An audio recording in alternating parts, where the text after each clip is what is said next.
பூக்கும் காலத்திலே நான் போகாமல் போனேனே மன்னவா. நான் பட்டத்தோடு மழை பொழியணும், பருவத்தோடு விதை விதைக்கணும். அதுதானே பட்டம் தவறி நான் யாருக்கு நஷ்டம்? நமக்குத்தான். பட்டம் தவறி போனா பனங்கிழங்கு நாராகும் என்று சொல்லுவார்கள். பள்ளி இடையில போய் இருந்துக்கணும். பட்டம் தவறினா பனங்கிழங்கு கூட நாரா போகுமா? கடிச்சு திங்க முடியாது. அத பனங்கிழங்க புடுங்கி அவிச்சு நொடிச்சு சாப்பிட முடியாத நாராத்தான் இருக்கும். அதான் நாகக்கண்ணி சொன்னா, இந்த வயசுலேயே பிள்ளை இல்லையே, நம்ம எந்த வயசுல எனக்கு பிள்ளை இருக்க போகுது? கிடைக்கா போகுது.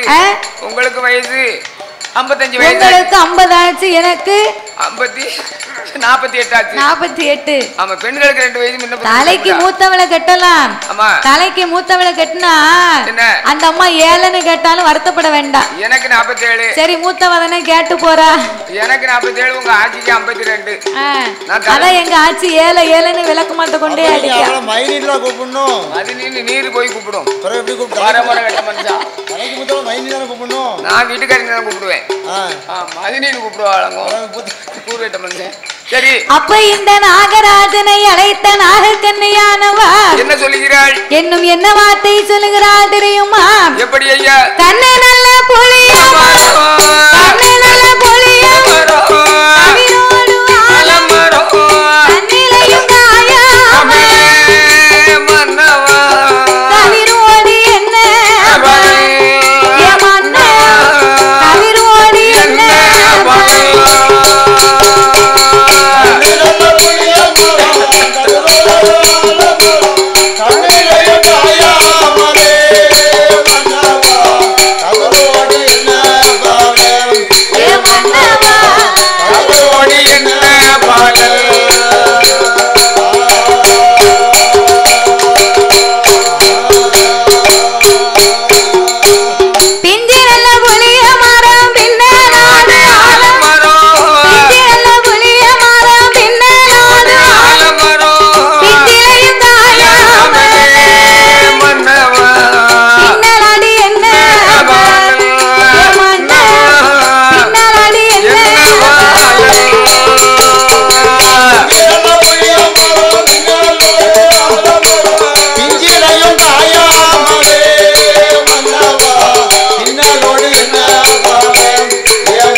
பழைய காலத்து மிட்டாய் எப்படியே எங்கேயோ வாங்கிருக்காங்க. நான் சின்ன பிள்ளையா இருக்கும் போது சரி 5 காசு கொண்டு கடைக்கு போவேன். சரி, இதை விட பெரிய மிட்டாயா இருக்கும். ஆமா, 5 மிட்டாய் கொடுப்பாங்க. சரி, இப்போ இந்த மிட்டாய் எவ்வளவு வேண்டாச்சு?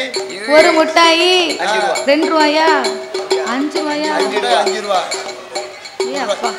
அது மிட்டாய் திங்கிறது பலம் இல்ல, யார் என்ன திங்கா யார் என்னன்னு கவனிக்கணும்.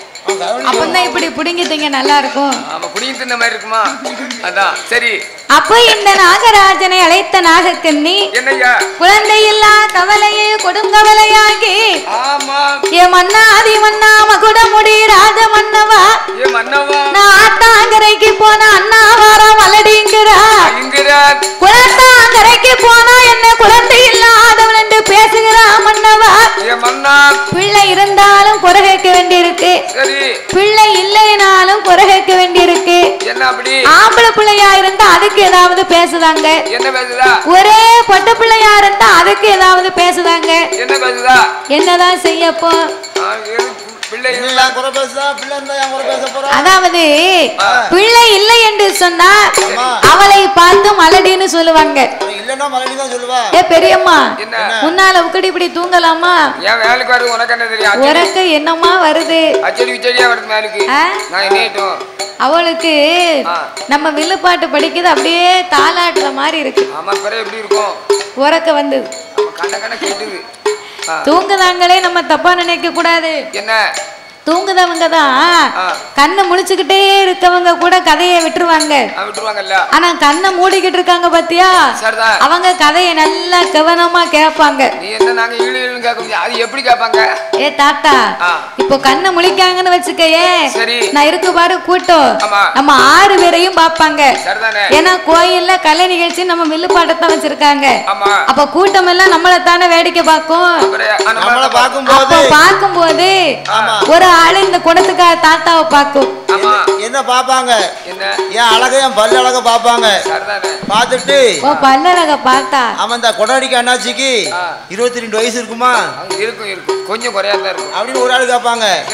பக்கத்துல உள்ள ஆள் சொல்லுவாங்க என்ன சொல்லுவாங்க, அவ்வளவுலாம் இருக்காது 21 வயசு இருக்கும் அப்படின்னு சொல்லுவாங்க. அதான் கெட்டு கிடக்க கேட்டுல 8 கோட்டை சிறுபானியா என்னமோ சொன்ன கதையில 7 லவுக்க கேட்டுதான் சபையில. வயசு 70 வயசாக போகுது, பார்க்கவங்க 21ன்னு நினைப்பாங்க. இந்த வயசுல இந்த ஆசை தேவையா? 70 வயசு ஆனாலும் இளம உள்ள கிடந்து ஊஞ்சல் ஆடிக்கிட்டு தான் இருக்கு. ஊஞ்சல் அத்துட்டா மனசுல ஆசை இருந்தாலும் வயசு போன பிறகு ஒண்ணுமே செய்ய முடியாது. அப்ப இந்த குடத்துக்கார தாத்தாவை பாப்பாங்க, சில பேரு சாயிண்டுக்கார தாத்தாவை பாப்பாங்க. அவரை பார்த்து என்ன சொல்லுவாங்க தெரியுமா? இந்த சாயிண்டு பாட்டு படிக்க ஆளுக்கு 85 வயசு இருக்கும் போல தெரியுது. 10 வயசு கூட வில்லுப்பாட்டுக்கு வராரு. இருந்தாலும் உனக்கு இந்த வஞ்சகம் தேவையே கூடாது, வீட்டுல கிடக்க வேண்டியதானே அப்படி நினைப்பாங்க. சரிதான் நினைப்பாங்க. சரி உனக்கே வயசு குறையிட்டியா? அப்போ நம்ம 6 பேரையும் பார்க்கும்போது பாக்குறவங்களுக்கு கவனங்கள் பலவிதமா யோசனைகள் இருக்கும். இப்ப எடுத்துக்காட்டுக்கு நம்ம ஊரா இருந்தா இங்க இல்ல எங்க ஊர்ல இந்த பொம்பளை என்ன நினைப்பாங்க தெரியுமா? நம்மளே பாக்காங்க பாரு. அப்ப இந்த தாய்மார்கள் நினைப்பாங்க இந்த பிள்ளை இந்த சேலை எங்க எடுத்திருக்கும் அப்படின்னு சில பேர் நினைப்பாங்க. இந்த பிள்ளை போட்டிருக்கிறது தங்கமா இருக்குமா இல்ல கவரிங்கா இருக்குமா அப்படின்னு சில பேர் நினைப்பாங்க. சிவப்பா இருக்காள ஒரு நாளைக்கு 4-5 வாட்டி பீஸ் வாஷ் பண்ணுவாளோ? பீஸ் வாஷ் இல்லையா, பேஸ் வாஷ். அப்போ பாக்குறவர்களுடைய கவனங்கள் மாறும். சில பேர் நினைப்பாங்க இது சின்ன பிள்ளையா இருக்குமா இல்ல ஒரு இந்த கலை உலகில்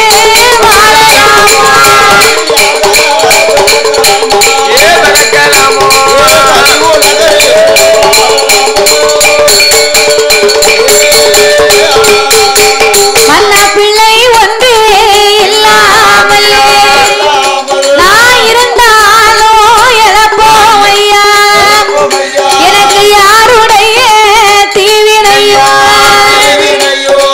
எவனுடைய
பெண்ணாய் பிறக்கலாமா நான் பூமியிலே வாழலாமா மன்னவா மங்கையாய் பிறக்கலாமா இந்த மாநிலத்திலே நான் வாழலாமா யாருடைய தீவினையோ எனக்கு எமனுடைய சொல் பிழையா காலத்தின் விதிப்படியா எனக்கு கடவுளார் சோதனையா தாயார் விதிப்படியா என் தலையிலே இட்டெடுத்தா மன்னா நான் இருந்தா இழப்போ இருசி என்று பேரெடுத்து இந்த உலகத்திலே இறந்து போனாலும் குற்றமில்லை வாழ்ந்தா இழப்போ மலடி நான் மாண்டு போனாலும் குற்றமில்லையே மன்னவா என்று நாகக்கண்ணி கண்ணீரை வடித்தா கவலை கொண்டிருந்தா அப்ப நாகராஜன் இடத்திலே கண்ணீரை வடிக்க நாகராஜனுக்கு மனசே கேட்கல ஏனம்மா இப்படி பிள்ளை இல்லைன்னு கவலைப்படுத நீ பெண்ணா பிறந்தா சொல்லி என்கிட்ட அழுவுத சரி குழந்தை இல்ல பிள்ளை இல்லன்னு ஆமா நான் ஆனா பிறந்த ஆம்பளை சரி அதிகாரம் 5 மணிக்கு எஞ்சி டீ கடையில போய் 2 டீயை குடிச்சிட்டு சரி கட்டைக்கு 2 டீ வேணுமாங்க ஆமா கடைக்கார அரை கிளாஸ் தான் கொடுக்காரு கட்டையில கவலை இருந்தா முதல்ல 2 டீ குடிப்பியா நீ அரை கிளாஸ் தான கொடுக்காரு பிள்ளை இல்லன்னு வருத்தப்பட்டியாங்க ஆமா 2 டீ குடிச்சா தான் குடிச்ச மாதிரி இருக்கு சரிதானே 2 டீயை குடிச்சிட்டு சரி அங்க பக்கத்துல இருக்க ஆள்கிட்ட அண்ணாச்சி எனக்கு குழந்தை இல்ல சரி எனக்கு பிள்ளை இல்ல அப்படி சொல்ல முடியுமா முடியாது சொன்னா என்ன செய்வான் காரி மூஞ்சில துப்பிடுவான் நல்ல வேளை காரி மூஞ்சில துப்புவான் அது ஒரு பக்கம் இருக்கட்டும் 4 பேரு 4 விதமா பேசுவாங்க என்ன பேசுவான் ஒருவன் சொல்லுவான் ஏல நீ எல்லாம் ஒரு ஆம்பளையா கொஞ்சமா உனக்கு அறிவு இருக்காடா அறிவு கிடையாதோ கூறு கட்டவனே ஏல உனக்கு கல்யாணம் முடிச்சு 10 வருஷம் ஆகுது அவளுக்கு ஒரு பிள்ளை இல்லன்னு அவளை டைவர்ஸ் பண்ணடா நல்லா இருக்கு இது அவ தங்கச்சி இருக்கா பாரு உன் குழந்தையா அவளை கூட்டிக்கிட்டு அவளுக்கு ஒரு பிள்ளை இருக்கான்னு பாப்போம் சூப்பரா இருப்பா அப்படின்னு பேசுவாங்க அப்போ நல்ல உள்ளமாக இருப்பவர்கள் மனதிலே நஞ்சை விதைப்பார்கள் இந்த உலகம் இப்படி எல்லாம் பேசும் நாகக்கண்ணி அதனால என் கவலையை நான் என் மனசுக்குள்ளேயே வச்சிருக்கேன் நீயும் கவலைப்படாத உனக்கு ஒரு பிள்ளைய ஞாபகம் வந்தா என்ன ஒரு பிள்ளையா நினைச்சுக்க எனக்கு ஒரு பிள்ளைய ஞாபகம் வந்தா நான் உன்ன ஒரு பிள்ளையா நினைச்சுக்கிறேன் அம்மா அப்படின்னு நாகராஜன் சொல்லும் போது அப்ப நாகக்கண்ணியானவள் கவலையை தாங்க முடியாமல் என் மன்னா நாகராஜா பிள்ளை இல்லா சாதம் எனக்கு புழுவா தோணுது மடலை இல்லா சாதம் எனக்கு மறந்தாய் தோணுது மன்னவா குழந்தை இல்லாத சாதம் தாய்மார்களுக்கு குப்பையா தோணுமா அந்த காலத்துல பெண்ணா பிறந்தவங்க விடிந்தாலும் அடைந்தாலும் காடுகரைக்கு வேலைக்கு போவாங்க அந்த காலமுறை காட்டு வேலை தானே அப்ப பூரா இந்த காட்டு வேலை பத்தியா இப்படி படிப்பு கிடையாது அப்ப காலையிலே 4 மணிக்கு எந்திரிச்சு அம்மா எங்கயா போற தாத்தா அவரு தண்ணி நிறைய குடிச்சிட்டாராம் அப்படியா டீ வேற 4 கிளாஸ் குடிச்சிட்டாரு அவரால இருக்க முடியல அப்போ அதிகாலையிலே 4 மணிக்கு எழுந்திரித்து பெண்ணா பிறந்தவா எந்திரிச்ச உடனே முதலாவது சோளத்தை ஊற போடுவா சோளத்தை ஊற போட்டு பணியாரம் சுடுறதுக்கா பணியாரம் வீட்டுக்காரி சுட்டு தருவா எதுக்கு பணியாரம் சுட முடியும் சோளத்தை ஊற போட்டு சோள கஞ்சி காப்பா சோள சோறு ஆக்குவா சோள தோசைக்கு செய்வா பிறகு இவ காட்டுக்கு வேலைக்கு போவா பாத்தியா அதனால சோள கஞ்சி காய்க்கணும்னு சோளத்தை ஊற போட்டிருப்பா அப்ப கொஞ்ச நேரம் வீட்டுல உள்ள வேலையெல்லாம் முடித்து அந்த அம்மா சோளத்தை பார்த்தா சோளம் நல்லா ஊறி இருக்கும் ஊறின சோளத்தை மாமியாலும் மருமகளும் சேர்ந்து மாத்துளக்கு போட்டு இடிப்பாளாம் மறுபடி சொல்லு மாமியாலும் மருமகளும் மாத்துளக்கு போட்டு சோளத்தை இடிப்பா மறுக்கா சொல்லு மாமியார் மருமகளுமா அம்மா மாமியா கையிலயும் மருமக கையிலயும் உலக்கை கொடுத்தா என்ன ஆகும் இப்ப உலக்கையை கொடுத்தா அவ மண்டையை உடைச்சு ஸ்டேஷன் போயிடுவா மண்டையை நொறுக்கிடுவா அந்த காலத்துல ஒத்துமையா இருந்துக்காங்க இவ போயிட்டு திண்ணையில உட்கார்ந்துகிட்டு கிழவி முனுங்க அடே அப்பா என்னமோ வேங்க விடுதாளா திங்க விடுதாளா வாய் அசைக்க விட மாட்டா அவளை இதோட போதம்னு உறங்கும் போது தலையில தூக்கி போட்டுருவா போடுவா அப்ப வந்து மாமியாருக்கு பயந்து மருமக நடந்த அப்போ அந்த அந்த காலத்துல. இப்ப மருமகளுக்கு பயந்து மாமியார் நடக்க வேண்டி இருக்கு. எப்படி நடக்க? அம்மா பெத்த பையன் கிட்ட என்னத்தையும் போட்டு விட்டுருவா. ஒருவா சாப்பாட்டுல மண்ணெண்ணி போட்டுருவா. ஆமா, அதுவும் மண்ணெண்ணி போட்டுருவா. அதுக்கு தான் இப்படி இருக்க வேண்டி இருக்கு. அதனால பயந்து நடக்காங்க. சரி. அப்ப மாமியாரும் மருமகளும் நல்ல மாத்து விளக்கு போட்டு இடிச்சு சோளத்தை நல்ல மண்பானையில வேக வைப்பா. நல்ல துருன்னு வேக வச்சு சோள கஞ்சி இறக்கி வச்சுட்டு அந்த சோள கஞ்சிக்கு கூட்டி என்னது மொரக்கருவாடு. மொரக்கருவாட கங்குல்ல போட்டு சுட்டி எடுத்தான்னா சுட்ட கருவாடு 8 வீட்டுக்கு மணக்கும் ஐயா. அந்த காலத்துல கருவாடு அப்படி மணத்திருக்கு. ஆமா, இப்ப கருவாடு வீசுது. இப்ப நாறுது. அவ சுவாப்பு போட்டு கழுவுத பிற எப்படி இருக்கும்? சுவாப்பு போட்டு கழுவுற செய்ய முடியும். கருவாடு நாற கூடாதுன்னு. ஆமா. அப்போ கங்குல்ல போட்டு சுட்டி எடுத்து சோள கஞ்சி ஒரு தூக்கு பாத்திரத்துல ஊத்தி இந்த முறை கருவாட ஒரு கந்த துணியில சுத்தி நல்ல வட்ட பெட்டியில வைப்பா. ஒரு சின்ன களவத்திய போடுவா. ஒரு சின்ன ஒரு துண்டத்துக்கு போடுவா.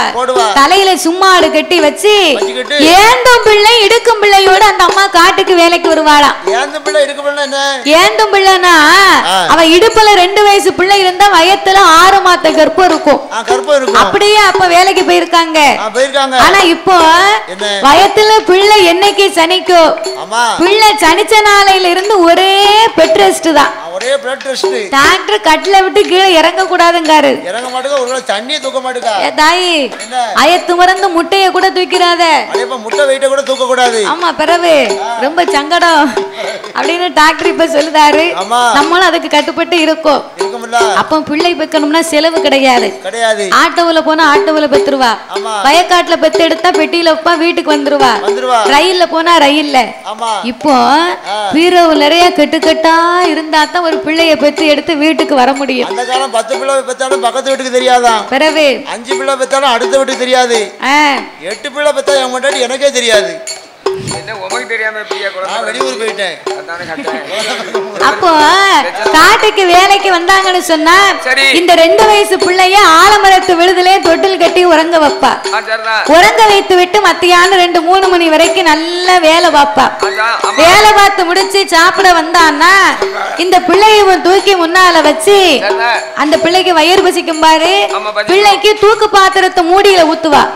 சோள கஞ்சியை தூக்கு பாத்திரத்தை மூடியில ஊத்தி சோள கஞ்சி ஒரு கையில கொடுப்பா. முறை கருவாட ஒரு கையில கொடுப்பா. அந்த பிள்ளை இருக்க அழக பார்த்தா பிட்டி பின்னால தேஞ்சி வயிறு முன்ன தள்ளி கொட்டாம்பட்டி கணக்கா கத்து கத்து கத்துன்னு இருப்பான். சவல பிள்ளை அந்த அம்மா எடுக்கவே மாட்டா. தலை முடிய பாத்தியோ பரட்ட மாதிரி இருக்கும். தலை முடிய வெட்டி இருக்க மாட்டாங்க. ஆமா, இப்ப இருக்க நாகரிகம் வந்து அப்பம் கிடையாது. அப்ப வருஷத்துக்கு ஒரு மொட்டை அம்மாளுக்கு நேர்ந்து விட்டு இருப்பாங்க. மே சட்டை கிடையாது. வசதி உள்ளவங்க அப்ப சட்டை போட்டிருக்காங்க. பிள்ளை ஒரே ஒரு டவுசர் போட்டிருப்போம், அதுவும் காக்கி டவுசர். அந்த காக்கி டவுசர்ல 24 ஓட்டை இருக்கும். நாங்க என்ன சொல்லிட்டோம்னு நீங்க எந்திச்சு போறீங்க. 3 நாள் எந்திச்சு போயிட்டு நாங்க என்னத சொல்லிட்டோம். அப்படி ஆச்சி, நீங்க வில்ல முடியதுக்கு முன்னால வீட்டுக்கு போனியா? முக்குல முனி நிக்கி கூட்டிட்டு வந்த பிறகு ஊருக்கெல்லாம் ஒரு முனியை கூட்டிட்டு வா. முக்குல முனி நிக்கி பேய் பிடிச்சா விட்டுரும், முனி பிடிச்சா விடாது. இது பெரிய சடா முனி. விடாது. வேற அம்மாட்ட வந்து திருநீர் போட்டா தான் வெளியே போகும். முனி பிடிச்சிட்டா ஒண்ணும் முடியாது.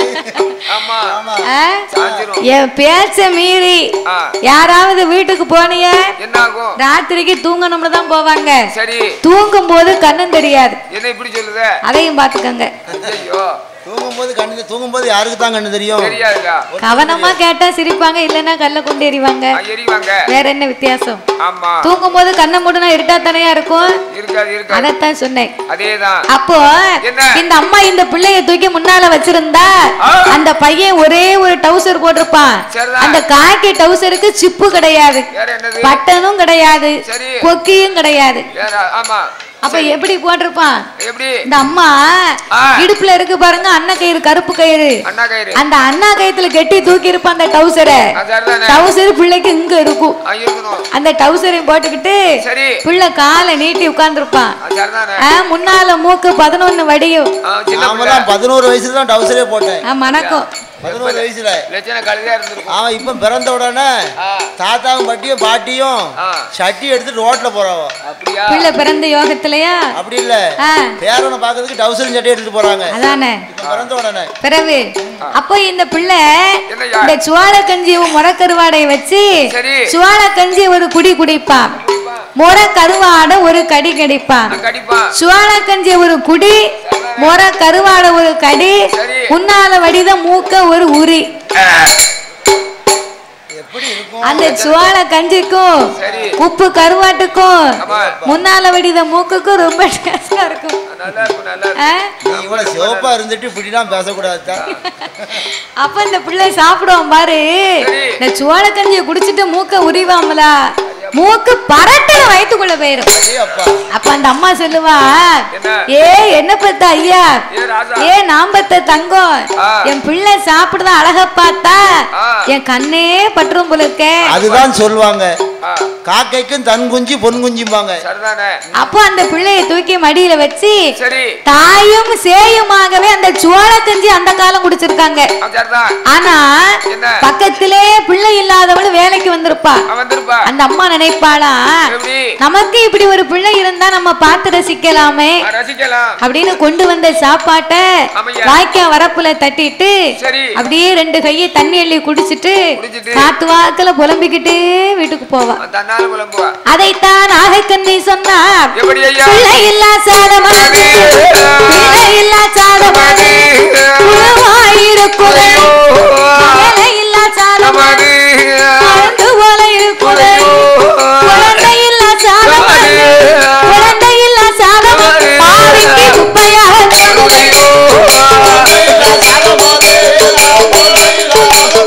மன்னா குப்பையாக தோணுதையா.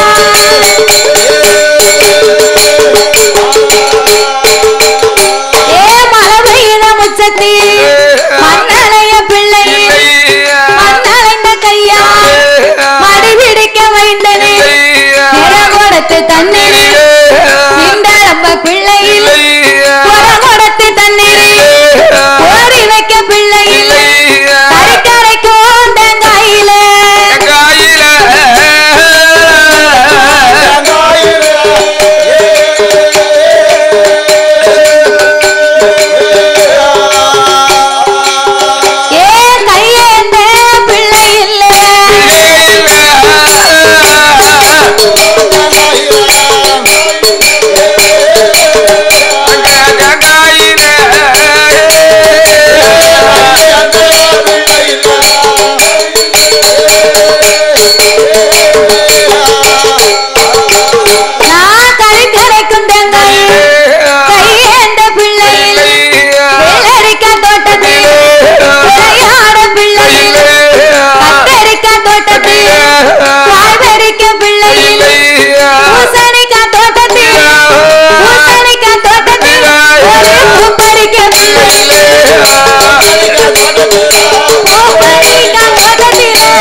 நல்வுயிரை நான் மாய்த்து விடுவேன் என்று சொல்லி அந்த நாகக்கன்னியானவள் அழுது புலம்பிய போது அப்ப 2 பேர்களும் பார்த்தார்கள், இனியும் நாமல் குழந்தை இல்லாமல் இருந்தோமேயானால் தீராத வினைக்கெல்லாம் தெய்வமே துணை என்று சொல்லுவார்கள்.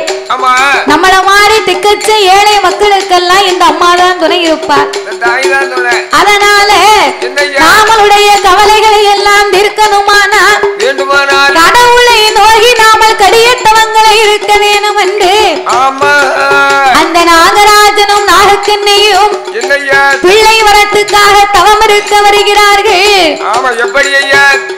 அங்கே வெள்ளி சம தலை மூலிகை, வெள்ளி சம தலை மூலிகை, தலை மூலிகை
பொருட்களை எடுத்து வைத்து கோழி முட்டை வைத்து ஒரு குண்டு ஊசியை நாட்டி ஊசி முனையின் மேலே நின்று கொண்டு நாகராஜனும் நாகக்கண்ணியும் 12 வருடமாகவே பாரத்தவங்களை செய்து வருகிறார்கள். அப்படியாக 12 வருடமாக பாரத்தவம் செய்து வரும்போது 12 வருடமாச்சு பகவான் சிவபெருமான் வரவே இல்லை. அப்ப ஆண்டவனை காணாமல் அழுது புலம்பினார்கள்.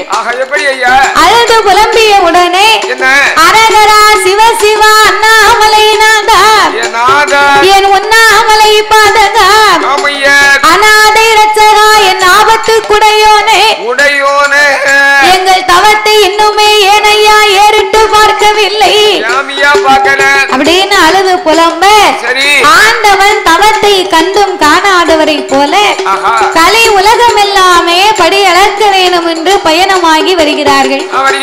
அன்னைக்கு பார்க்க பார்வதி உங்க படியளப்ப நான் கண்டிப்பா பார்க்கணும் அப்படின்னு சொன்ன உடனே நீ என்னோடு படியளக்க வரணும்னு சொன்னா பார்வதி நீ எனக்கு ஒரு சத்தியம் செய்து கொடுக்கணும். படியிழந்து முடிக்க வரைக்கும் வாயை திறக்க மாட்டேன், மறுவார்த்தை பேச மாட்டேன். நான் உலகத்தை பல விதமா படைத்திருக்கேன். கூன் இருக்கும், குருடு இருக்கும், நொண்டி இருக்கும், ஒருவருக்கு பிள்ளை இருக்கும், ஒருவருக்கு பிள்ளை இருக்காது. அதனால ஏழை என்றும் பணக்காரர் என்றும் நான் படைத்து இருப்பேன். பார்வதி அவருக்கு என்ன ஆச்சு, இவருக்கு என்ன ஆச்சு அப்படின்னு வாயை வச்சுக்கிட்டு நீ சும்மா இருக்க மாட்டேன். உங்க அண்ணே கோபால கண்ணே மேல சத்தியமா வாயவே திறக்க மாட்டேன்னு சத்தியம் பண்ணி கொடுத்த என் கூட நீ வரலாம் அப்படின்னு உடனே பார்வதி அண்ணன் என்றும் பாராம கோபால கண்ணே மேல சத்தியமா உங்க கூட வரும்போது நான் வாயை திறக்க மாட்டேன், மறுவார்த்தை பேச மாட்டேன் அப்படி என்று சொல்லி ஆண்டவனும் பார்வதியும் படைத்த உலகம் எல்லாம் எப்படி வடியிழக்க வந்தார்கள். எப்படி ஐயா நானே நல்ல நிலையை கொண்டு நானே எங்கோ வருவாரால் புரிய நல்ல தினையை கொண்டு உலகம் எல்லாம் வருவாரால் ஆராய்ச்சி தினையை கொண்டு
இறைவனார் படி இழந்து முடித்தார்.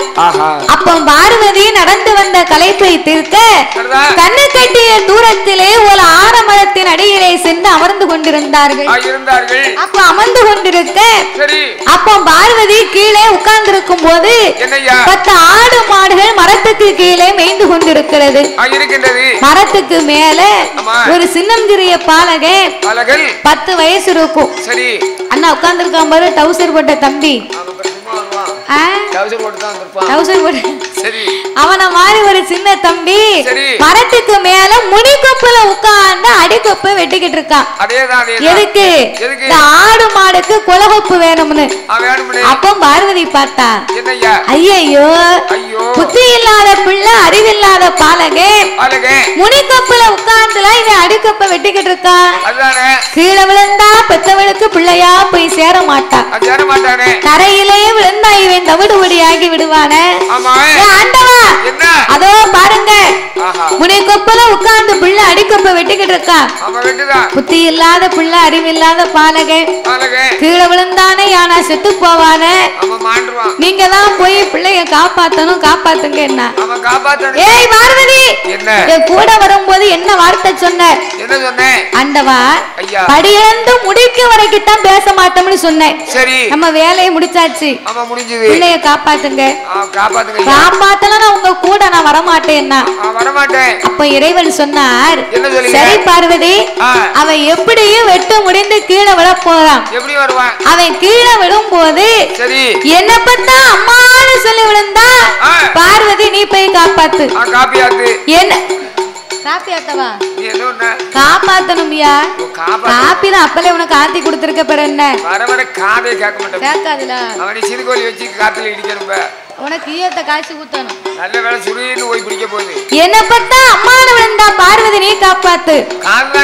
என்ன பத்தா அப்பான விழுந்தா ஆண்டவே நான் காப்பாத்துதே. ரெண்டு பேர்களுமே பேசி முடித்தார்கள்.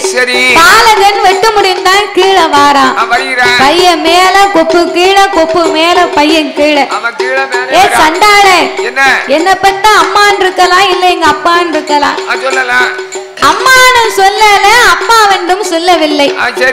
அம்மாவென்றும் சொல்லாமல், அப்பாவென்றும் சொல்லாமல் பாவி என்னதான் சொல்லியிருப்பான்? ஆடியன்ஸ் நீங்களே சொல்லுங்க. அப்ப நீங்க கதைய கவனமா கேட்கலன்னு அர்த்தம். நீங்க சரியா சொன்னா எங்க தாத்தா 100 ரூபாய் தருவாரு. 100 ரூபாய் கொடுப்பேன். ஐயோ இருப்பானோ? இல்ல இல்ல இல்ல, ஊருக்கு இப்படி எல்லாரும் சொல்லி விவரமா சொல்லிடுவாங்க. அப்பான்னு சொல்லல, அம்மான்னு சொல்லல, கீழே விழும் போது ஈக்கன்னு வந்து பானோ. ஈக்கன்னு விழுந்தா வேற என்ன? யாரு உன் வீட்டுக்காரிய போறா? விழும் போது சரி சொல்ல முடியாம ஆமா அப்படி விழுந்துருப்பானோ ஒரு வேளை. நீங்க சொன்னா தாத்தா 100 ரூபாய் தருவாரு, நான் கொடுப்பேன். நானா சொன்னா நீங்க எல்லாம் எனக்கு தர வேண்டி இருக்கும். அப்படியா? எப்படி வசதி? உங்க சௌரியம் எப்படியோ சொல்லுங்க.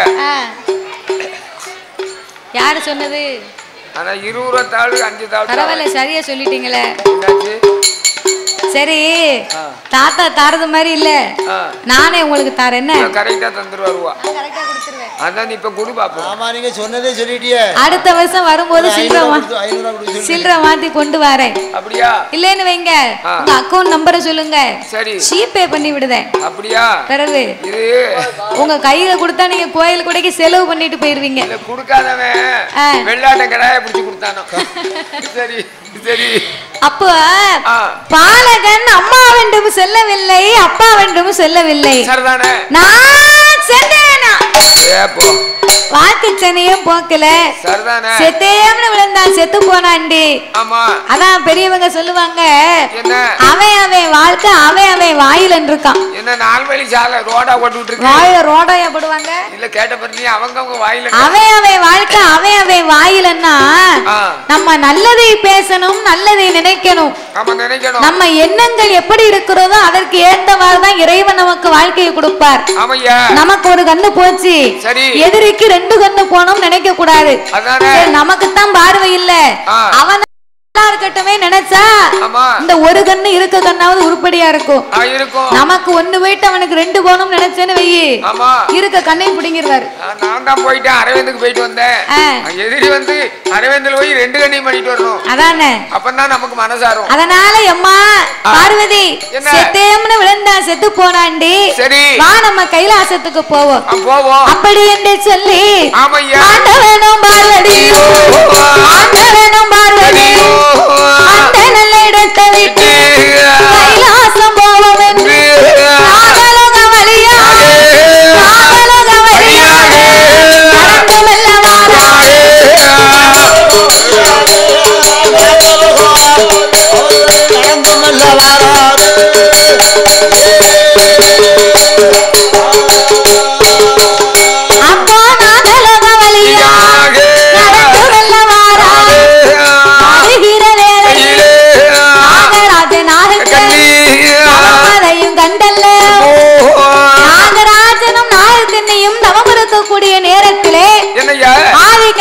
கைலாசத்துக்கு போவோம் என்று ஆண்டவனும் பார்வதியும் அந்த பாதையாக நடந்து வந்தார்கள்.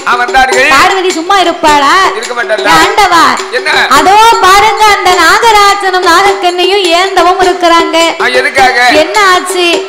ஒரு கம்பத்துக்கு மேல நின்று இப்படி ஒரு தவமா அப்படின்னு சொன்ன உடனே அப்ப இறைவன் சொன்னார், அம்மா 12 வருடமா அவங்களுக்கு ஒரு பிள்ளை இல்ல, அதனால என்னை நினைத்து இவங்க பெரிய தவம் இருக்கிறாங்க, உனக்கு என்ன வந்திருக்கு?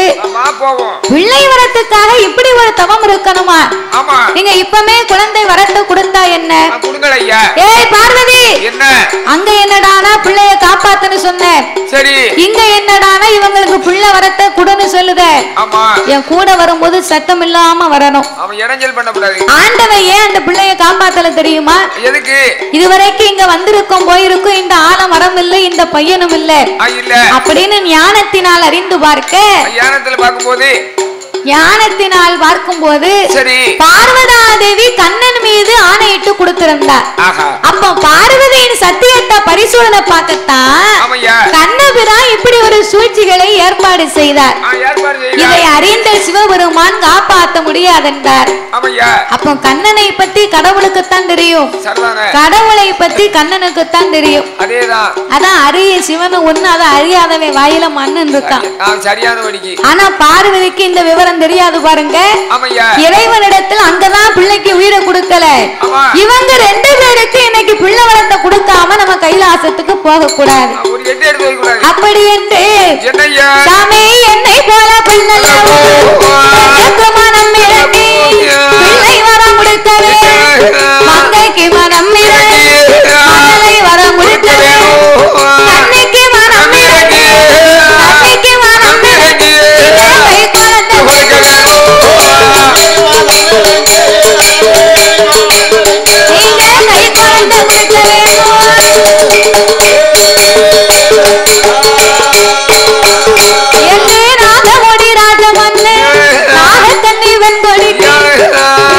கொடுக்கவே பார்வதியும் சொன்னவோ பிள்ளை வரம் கொடுக்கணும்னு சொன்னா அவங்க போன செல்வ பாவ புண்ணிய கணக்கை பார்த்தா தான் தெரியும் உங்களுக்கு பிள்ளை இருக்கா பிள்ளை இல்லையான்னு என்னால பார்த்து சொல்ல முடியும். அப்படின்னா கணக்கு எழுதக்கூடிய சித்திர புத்திரன் ஐநார வர சொல்லுங்க அப்படின்னு கைலாச கணக்கு பிள்ளை சீராக கணக்கெழுதும் சித்திர புத்திரன் ஐநாரை வரவழைத்தார்கள்.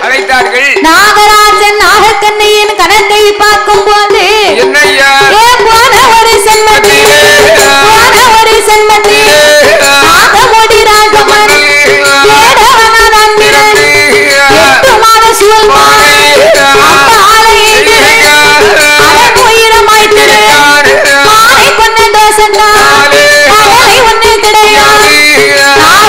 வெண்பொடி மருத்துவமாதான் 7-8 பிள்ளைகள்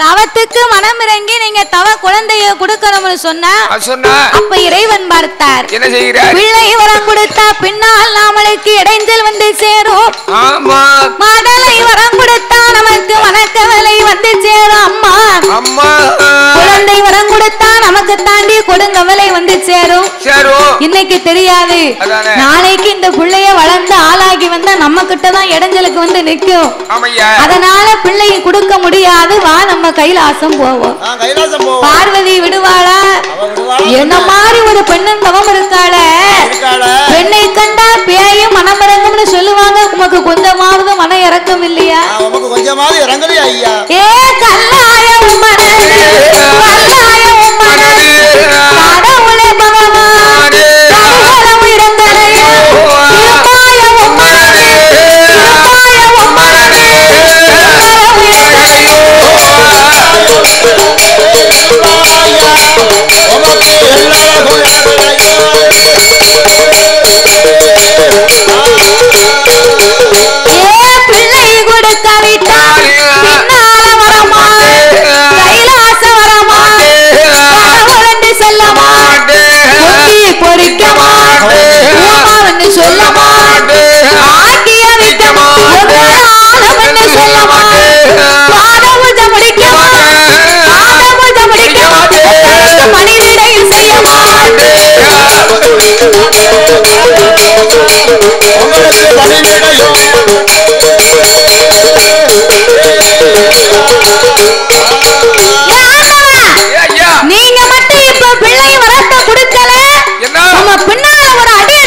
வரமாட்டையா. கைலாசம் வரமாட்டேன், உங்களை கடவுள் என்று நான் சொல்ல மாட்டேன். ஆமையா.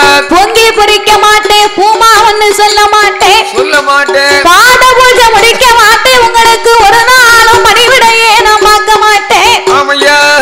என்ற ஆதிபராசக்தி சொன்ன போது நீ எத்தனை சொன்னாலும் என்னால முடியாது முடியாது முடியாது அப்படியே ஒரே சொல்ல சொல்லுங்க. கைலாசத்துக்கு போவான்னு சொன்னார். பார்வதி விடவே கூடாது. ஆங்கார கோபம் கொண்ட ஆதிபராசக்தி என்ன செய்கிறாள்?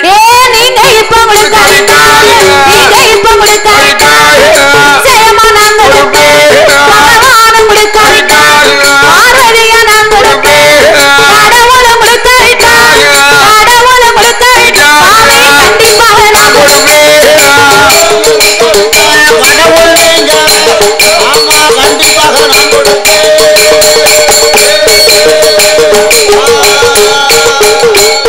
பார்வதியும் சொன்ன ஆண்டவன் பகவான் பார்வதி என்னை எதிர்த்து இருவருக்கும் குழந்தை வரம் கொடுப்பேன் என்று சொன்னதனால பிள்ளையில்லா நாகராஜனுக்கும் நாகக்கண்ணிக்கும் நீயே 8 பிள்ளையா பிறக்கணும் போ அப்படின்னு ஆண்டவே சாபத்தை கொடுத்தார். அப்ப சாபத்தை கொடுத்த உடனே பார்வதி சொன்னா, ஆண்டவா ஒரு நாகத்தினுடைய வயத்திலே சக்தி நாம் போய் கருவா சனிப்பதற்கு சட்டம் இல்லை.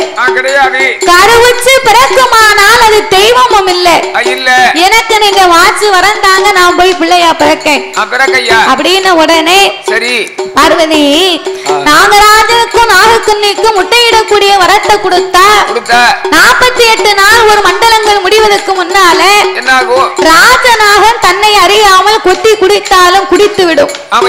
அதனால அமிர்தம் என்னும் 8 கலசங்களை வரவழைத்து அந்த நாகராஜனுக்கும் நாகக்கண்ணிக்கும் தெய்வ பிள்ளையாக கொடுக்க வேண்டும் என்று 21 நாள் அரை மண்டலங்கள் 48 நாள் ஒரு மண்டலங்களாக பூஜை இருந்து வர சொல்லு.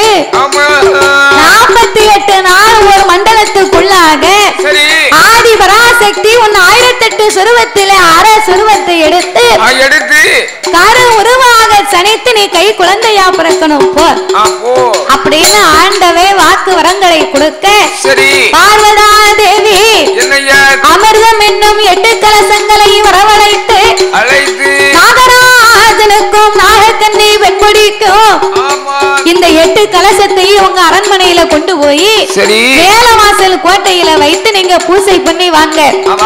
நானே 48 நாளைக்குள்ள கரு உருவா சனித்து கை குழந்தையா பிறக்கிறேன் அப்படின்னு பார்வதியும் பகவானும் வாக்கு வரங்களை கொடுக்க அமிர்த 8 கலசத்தையும் மேலவாசல் கோட்டையிலே வட்டமாக அடுக்கி நாகத்தினுடைய உடலை போட்டு சுத்தி அவங்க படத்தை மேல விரித்து 21 நாள் அரை மண்டலங்கள் 48 நாள் ஒரு மண்டலங்களாக அந்த நாகராஜனும் நாகக்கண்ணையும் பூஜை இருந்து வந்தார்கள்.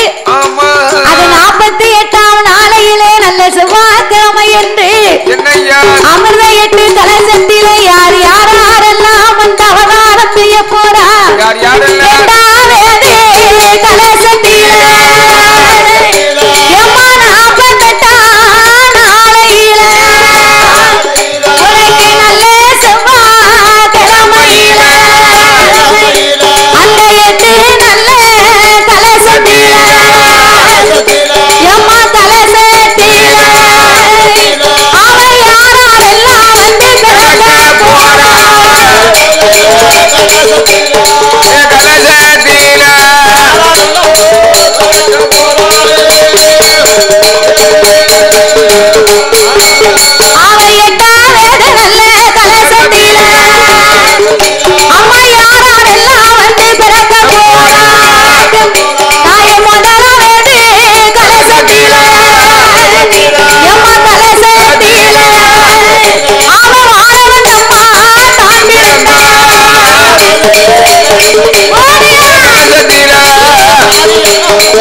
Oh,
கண்டிப்பா எல்லாரும் சாரல் டிவி பாருங்க. சேனல் சப்ஸ்கிரைப் பண்ணிக்கோங்க, கமெண்ட் பண்ணுங்க, ஷேர் பண்ணுங்க. சப்ஸ்கிரைப் பண்ணிட்டு மறக்காம பெல் பட்டனை கிளிக் பண்ணிக்கோங்க.